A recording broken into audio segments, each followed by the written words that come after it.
Hello friends, welcome to our channel ত্রিহান্স blog. আজকের আরও একটা নতুন ভিডিওতে আপনাদের সকলকে স্বাগত জানাই। আজকে আমি শেয়ার করব 6 মাস থেকে 12 মাস বয়সের বাচ্চাদের জন্য চিনির বিকল্প খেজুরের সিরাপ রেসিপি। তো এবারে আমি চলে যাব আমার মূল ভিডিওতে। এখানে আমি 1 প্যাকেটের মতো খেজুর নিয়ে নিয়েছি।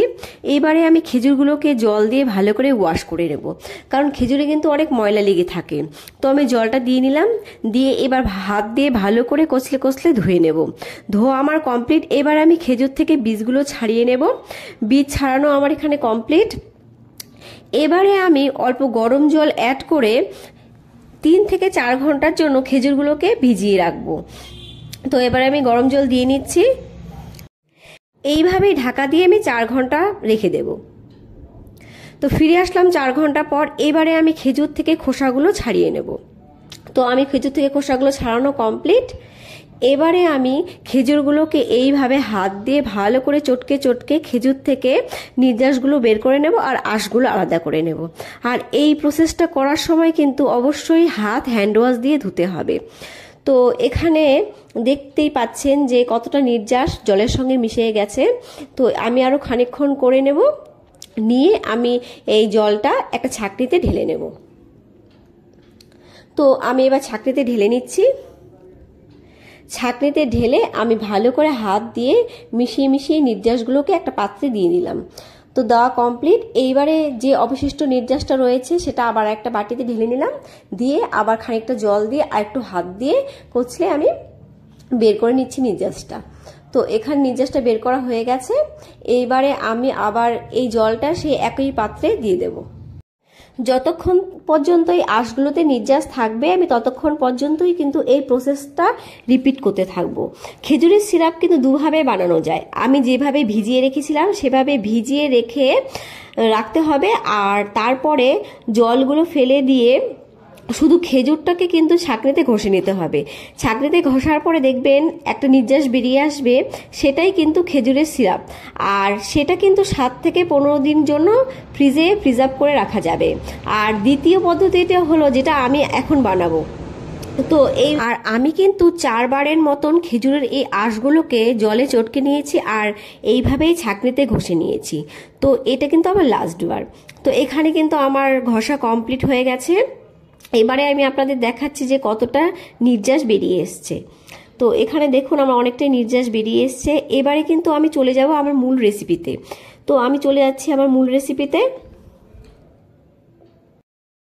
তো এবারে আমি পাত্রটি গ্যাসে বসিয়ে দিলাম, আর গ্যাসের ফ্লেমটা কিন্তু মিডিয়াম টু হাইতে রেখে জলটা ফুটিয়ে নেব।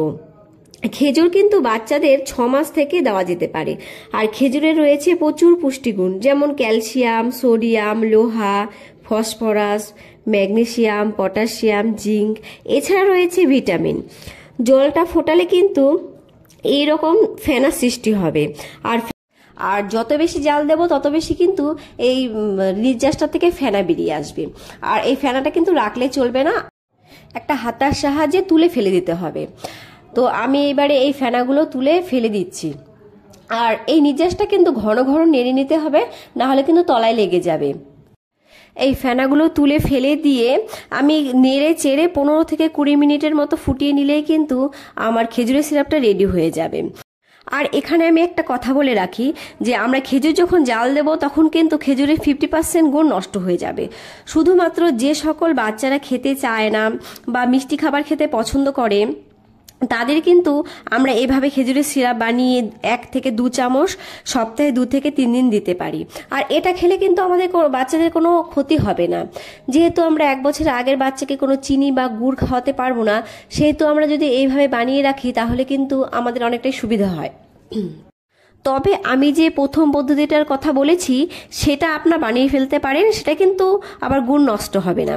তো এখানে কিন্তু আমার সিরাপটা প্রায় রেডি হয়ে গেছে। দেখুন অনেকটাই ঘন ঘন হয়ে গেছে।